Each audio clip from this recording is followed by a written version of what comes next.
Hi there everyone, it's Laura Jo, and I am here to read you another one of my favorite stories. And I want you to sit back, relax, and just enjoy the story. Today I picked the story Chrysanthemum, and it's written by Henkes. Chrysanthemum. The day she was born was the happiest day in her parents' lives. "She's perfect," said her mother. "Absolutely," said her father. And she was. She was absolutely perfect. "Her name must be everything that she is," said her mother. "Her name must be absolutely perfect," said her father. And it was Chrysanthemum. Her parents named her Chrysanthemum. Chrysanthemum grew and grew and grew, and when she was old enough to appreciate it, Chrysanthemum loved her name.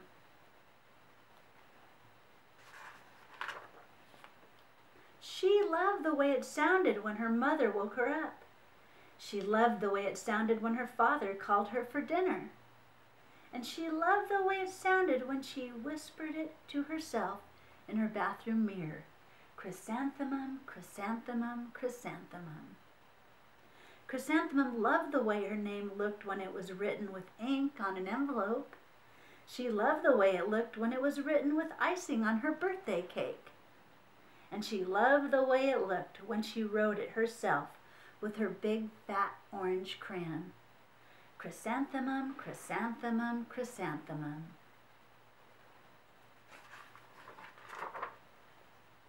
Chrysanthemum thought her name was absolutely perfect.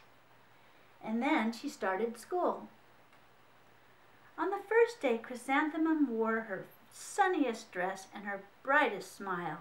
She ran all the way. "Hooray!" said Chrysanthemum. "School, yeah!" But when Mrs. Chud took roll, everyone giggled upon hearing Chrysanthemum's name.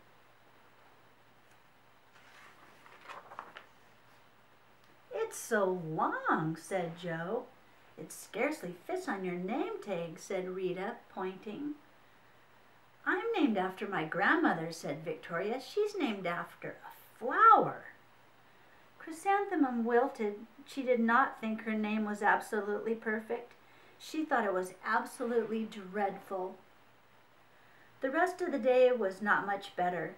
During nap time, Victoria raised her hand and informed Mrs. Chet that Chrysanthemum's name was spelled with 13 letters. "That's exactly half as many letters as there are in the entire alphabet," Victoria explained. "Thank you for sharing with us, Victoria," said Mrs. Chud.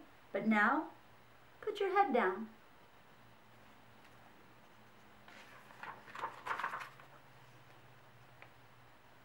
"If I had a name like yours, I'd change it," Victoria said, as the students lined up to go home. "I wish I could," thought Chrysanthemum miserably. "Welcome home," said her mother. "Welcome home," said her father.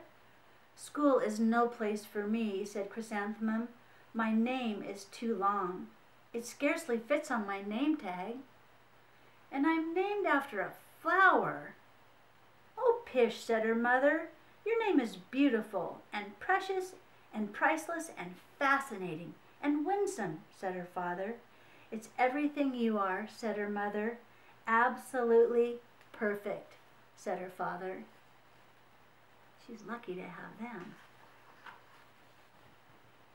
Chrysanthemum felt much better after her favorite dinner, macaroni and cheese with ketchup, and an evening filled with hugs and kisses and parcheesi.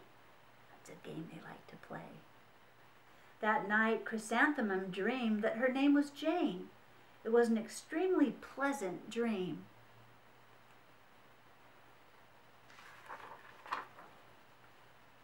The next morning, Chrysanthemum wore her most comfortable jumper.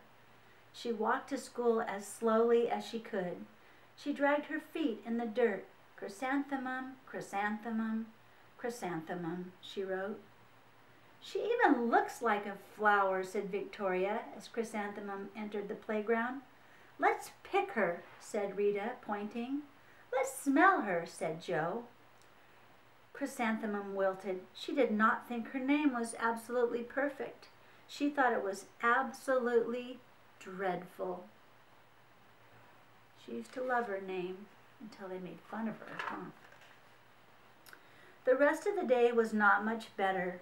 During nap time, Victoria raised her hand and said, "A chrysanthemum is a flower. It lives in a garden with worms and other dirty things." "Thank you for sharing with us, Victoria," said Mrs. Chudd. "Now put your head down." "I just cannot believe your name," Victoria said as the students lined up to go home. "Neither can I," thought Chrysanthemum miserably. "Welcome home," said Mother. "Welcome home," said her father. "School's no place for me," said Chrysanthemum. "They said I even look like a flower. They pretended to pick me and smell me." "Oh, pish," said her mother. "They're just jealous and envious and begrudging and discontented and jaundiced," said her father. "Who wouldn't be jealous of a name like yours?" said her mother. "After all, it's absolutely perfect," said her father. Chrysanthemum felt a trifle better after her favorite dessert, chocolate cake with buttercream frosting, and another evening filled with hugs and kisses and parcheesi.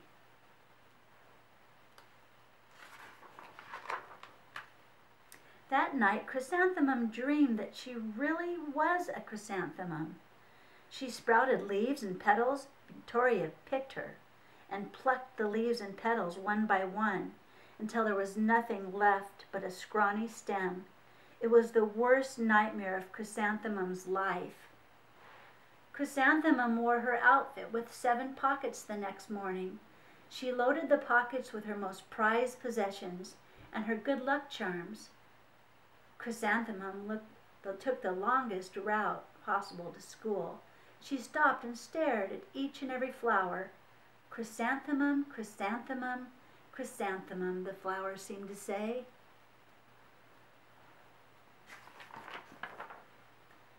That morning, the students were introduced to Mrs. Twinkle, the music teacher.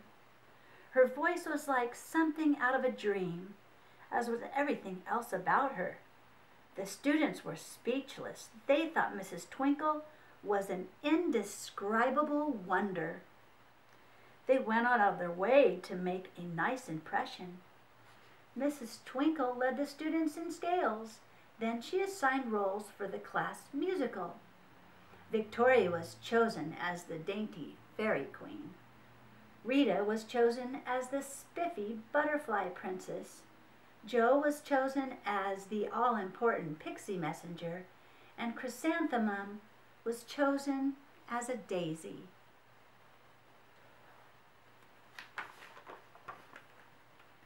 "Chrysanthemum's a daisy! Chrysanthemum's a daisy!" Joe, Rita, and Victoria chanted, thinking it was wildly funny. "Chrysanthemum's a daisy, chrysanthemum's a daisy." Chrysanthemum wilted. She did not think her name was absolutely perfect. She thought it was absolutely dreadful. "What's so humorous?" asked Mrs. Twinkle. "Chrysanthemum," was the answer. "Her name is so long," said Joe. "It scarcely fits on her name tag," said Rita, pointing. "I'm named after my grandmother," said Victoria. "She's named after a flower."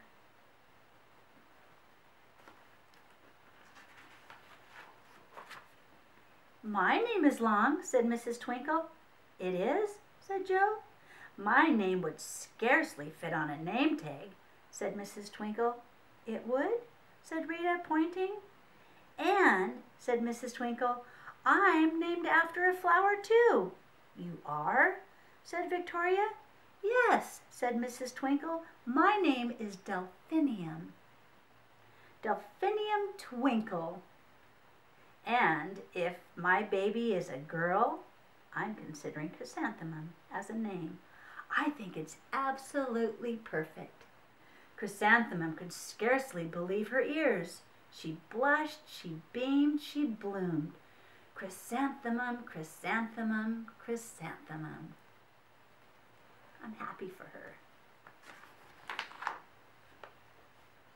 Joe, Rita, and Victoria looked at Chrysanthemum longingly. "Call me Marigold," said Joe. "I'm Carnation," said Rita, pointing. "My name is Lily of the Valley," said Victoria. Chrysanthemum did not think her name was absolutely perfect. She knew it. And that is Chrysanthemum. And I hope you really enjoyed it. And until next time, have a great day. Bye-bye.